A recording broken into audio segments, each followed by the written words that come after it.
Welcome to Failed Forward, a podcast for professionals who are wondering, how the hell did I get here?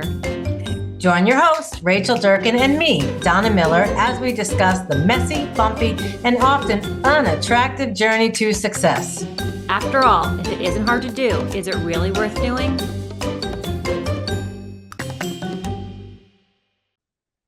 Hello, everyone, and welcome to Failed Forward, the podcast for those of us wondering, how the hell did I get here? My name is Rachel Durkin. I'm with Paradigm Marketing and Design. We are a web branding, marketing, and sales enablement agency that specializes in working with clients with a complex sale. So if you have a sales team that wants to have more qualified meetings and close deals faster, we can help you build that sales to marketing infrastructure. And I am joined every week by my lovely and talented co-host, Donna Miller. Donna, introduce yourself to the group. Hello, everyone. Thank you, Rachel. I am Donna Miller. I am Chief Visionary Officer at C3 Workplace and founder of Donna Miller Business Growth Consulting. And for 30 years, hard to believe, we've been helping companies accelerate growth by providing support and advisory services around operations, finance, and business development. We allow growing teams and business owners to work smarter by focusing on that which truly drives the business forward. Our clients know that by bringing us in to build systems that are efficient, connected, and executable, whether by us or by them, they're laying the foundation for a company that will run and grow without them involved in every little detail. So we help companies self-scale and build companies that allow them to have a life. What a concept, right? And so today we are so excited to be joined by the one, the only, the fabulous Randy Stodard, who is Chief Marketing Officer at Delta Dental. He and I serve on a number of different organizations together, and we've done panels together. So Randy, introduce yourself way better than I just did, and tell our audience a little bit about yourself. Sure. It's great to be here with you guys. I am Chief Marketing Officer for Delta Dental Insurance for the New York area here. And I've been with the company for about 9 years. I lead our digital marketing. I lead the communications, public relations, a customer experience program that we have, as well as our foundation. Prior to Delta Dental, I was with Walgreens, leading their private brand marketing group. Prior to that, I was with Abbott Animal Health, and prior to that with Pfizer for a good chunk of my career, and starting out after business school at Reckitt Benckiser as assistant product manager on Lysol disinfectant spray. Nice. Wow. So, that stuff probably became really popular in COVID times. Good thing you weren't there yet then. Yeah. It's funny that product, when I joined there after I got out of business school, there had been an E. coli outbreak. Wow. And at the time, the phrase antibacterial didn't exist in household products. Mm-hmm. So we developed and launched the first product with antibacterial in the name, and that led to soaps and other things. So Lysol antibacterial, Lysol antibacterial kitchen cleaner. And you register with the EPA and prove that you can kill things like E. coli and salmonella and HIV on surfaces, which was a big thing at the time. Yeah, that's amazing. So Randy, you're saying all like your resume very nonchalantly, like, oh yeah, I did this, and I cured E. coli and all of this stuff. But tell us, was it always Wait, I don't think he said he cured it. I might be exaggerating, but it's he's saying it very nonchalantly. So Randy, was it all rainbows and sunshine? Like, how did you are the CMO of a major organization. How did you get there? So, it has been a journey, I will say, and many successes, many failures along the way. But I'm from a small town in North Carolina. I think I may have been the first person in my family to graduate from college. At least the women seem to be a lot smarter than the men in my family. They had college degrees and were teachers. But anyway, I started working for Reckitt Benckiser, and I realized after moving 11 times growing up, high school in Maryland, Georgia, and Wisconsin, I was already a shy kid, and that made me more, Yeah. shy. And so, and I got out of business school, and I'm in a group of like 10 MBAs. They had MBA classes that come in and work on products. Mhm. And I got up to speak at a national sales meeting in Florida in a ballroom in front of 500 people, and I froze. And I realized I had this huge anxiety and fear of public speaking. What a And way to learn that moment that you've got that fear. I tell you, I walked off the stage and felt like crying. And one thing I learned from that is things are never as bad as they seem, and Mhm. especially in your own mind. And that time heals things, but you got to be committed to working on your weaknesses. So, coming out of that, I realized that I needed to get more comfortable on stage. I need to develop my own style. I went to a great group called Toastmasters, Yeah. where you can practice giving speeches, and over time I overcame that. I think it was something about being on stage in the Mhm. dark in front of 500 people that just that one just terrified me. So that's a challenge that I was able to overcome. And what, okay, so I saw someone do this once. I was sitting in the audience and they froze and they got off the stage. And I know this person never, I mean, it's been 10 years, got on a stage again. Yeah. And there's a difference. And I think to myself that that's probably still haunting them to this day. So you have a choice to make. You can either get up, Yeah. learn, do better, or you can hide from it forever. So what was that thing that made you say, I'm going to do better instead of hide? Great question.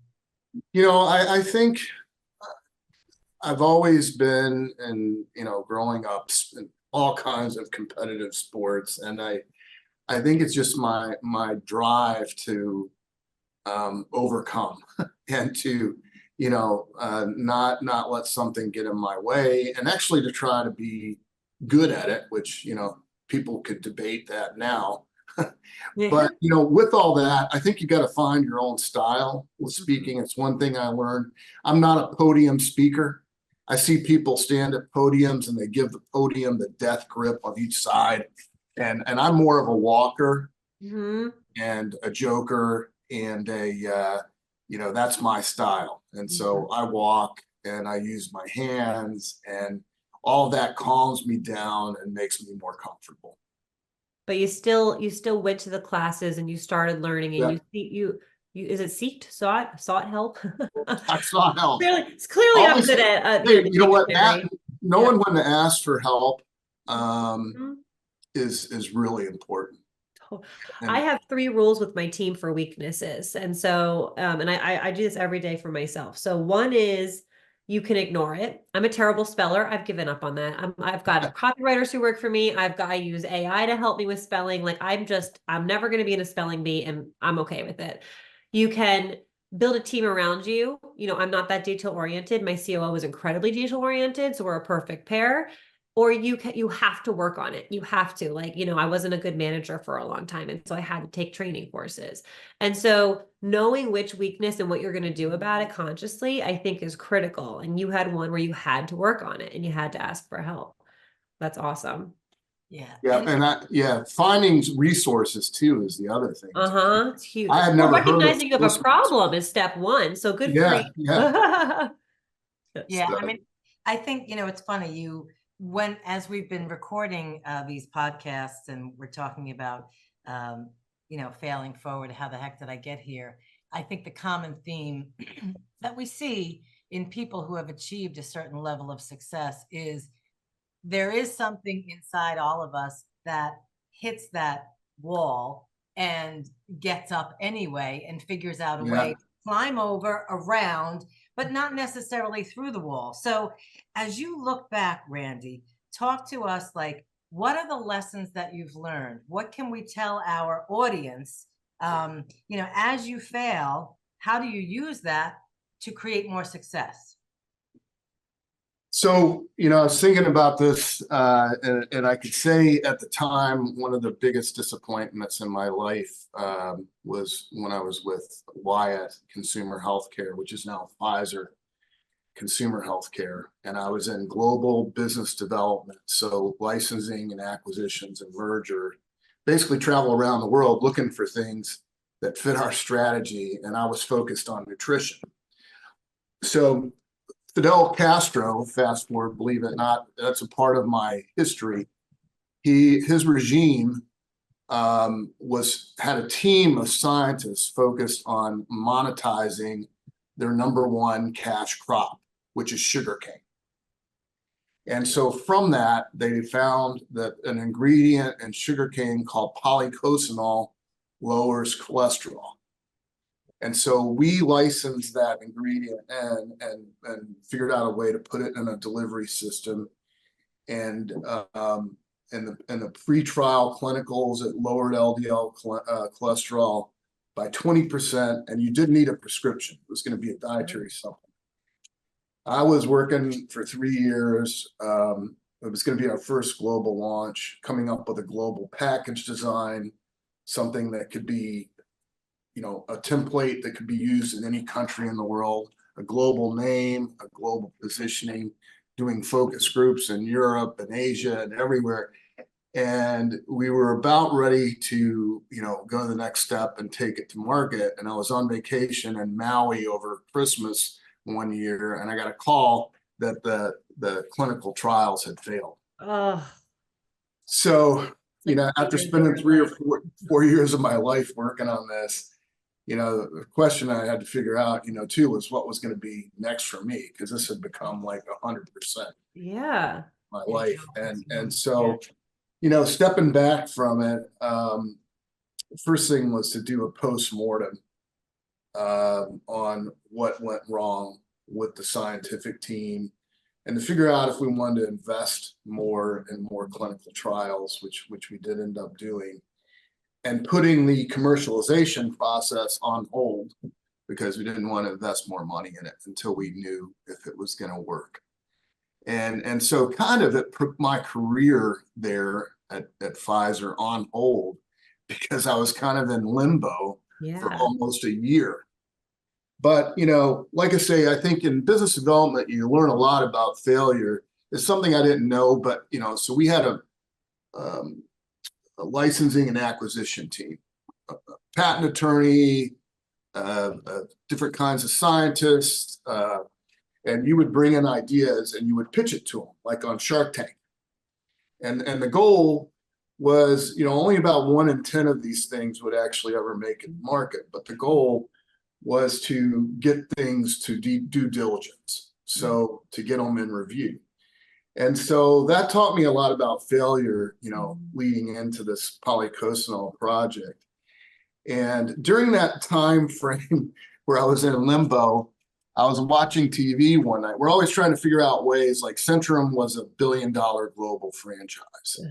And how do we defend it? How do we make it ownable? And I was watching the Iron Chef with Alton Brown. And he was talking about how, bang, you add one ingredient to another and it sets off a chemical reaction and it brings out the flavor in that other ingredient. And it sparked something in my memory from the science and nutrition that different levels of ingredients charge other ingredients. So in Centrum, you've got super antioxidants like vitamin C and E, and there's a ratio of the right level of vitamin C to make vitamin E perform better, be more efficacious. So I came into work the next day and I went to Dr. Richard Cotter in Scientific Affairs and told him about this idea I had, and he liked it. So we flew down to Richmond on the shuttle that we had out of Morristown Airport here. We fly down in the mornings. It was like getting on a school bus where our scientific team was, and started working on this. And anyway, fast forward, I'm on 2 patents that Pfizer owns That's amazing. as an inventor. Wow, that's so cool. Because of Iron Chef. I probably wouldn't be on that if I don't think the time and the reflective period that I had, I wouldn't have come up with that idea if I had continued on with the polycosanol project. So You needed a break. sometimes bad outcomes can lead to, new opportunities, and time heals things too. And I think that's just an important thing. It's like I said earlier, things are never as bad as you initially think they are. That's been my lesson. Mm. The Maybe that's, moment they feel that way, but yeah, exactly. that's a great story. And so let me ask you, and Randy, I worked for Pfizer for a short period, and I know that committee you're talking about, and it was soul sucking. Like you feel like I Yeah. needed a shot at 9 a.m. before I went in there. Okay, so It's if like you, Shark Tank. oh my God, and then they change something, and then they change it, like you change it for them, and then the next week they're like, well, we don't like this either. I'm like, okay, so if you could go back and do something differently, or you could tell your 18-year-old self something, what would that lesson be? What would you change? Yeah, I've thought about things in my career that I would have changed. There's one or two things I've reflected on at times, but I try not to do that too much about my career because it can be toxic and Mhm. poisonous to your mindset moving forward. But I think as an 18-year-old graduating from Brookfield East High School outside Milwaukee, after having only been there a year and a half, and being shy and doubting myself, and I at the time, I guess I wish I would have had more confidence in my own abilities, and it took me a long time to develop and get that confidence where I could succeed. That included through college. I mean, Yeah. somehow or another, I think at the time I'm looking at my son applying to colleges, and I'm like, my God, I cannot do this now. I think Yeah.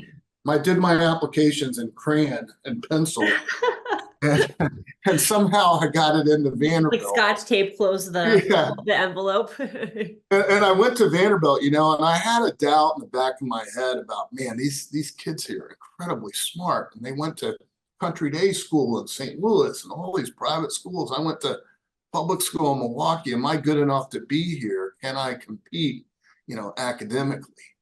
And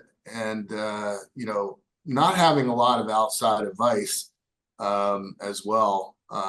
My dad started college, but he had to quit and start working, and give up his football scholarship, by the way, too. So anyway, I think, looking back on it now, you meet people sometimes and they're just like, wow, this person is confident and has it going. So I think you have to, for me, looking back on that, I wish I would have realized sooner on that I could compete, and Uh-huh. that these people here put on their pants the same way I do, and are having probably a lot of the same thoughts in their head as I was having. It's awesome. Randy, it's COVID. It's post-COVID times. Nobody's wearing pants right now. That's right. That's right. Not dress pants anyway. Yeah, the time always goes by so quickly when we're doing these podcasts. And Randy, I can relate to so much of what you said. And I think, it is a common thread that, as we look back, we wish we could have developed our confidence sooner. But the truth is, I think that's part of youth. I think that's part of the journey. I think that's what we're supposed to do. And I Yeah. think that as we kind of put that out there in the world, my hope is that we liberate other people as well to understand that, you could get up on stage and just blank and walk off and then Yeah. rock in your career. So, as time runs out, Randy, tell our audience how they can reach you if they'd like to. Sure. So, I'll just say, by the way, at Delta Dental, we provide dental benefits and vision benefits for individuals, families, small businesses, medium businesses, and very large companies like ones I've worked at in the past. And we're right here in Parsippany, New Jersey. I can give you my email address, rstodard, STODARD, at deltadentalnj.com. And you can also just call here, and they'll send you right to me. And we will make sure all of your contact information is in the show notes. So we thank you. I've learned so much about you in this brief time. Never knew. Yeah. So this was really great. I really enjoyed it. And so, until next time, we want to encourage all of you to embrace failure and fail forward, because that's really what we all do. So thank you, everyone, and have a great day. Take care. Thank you.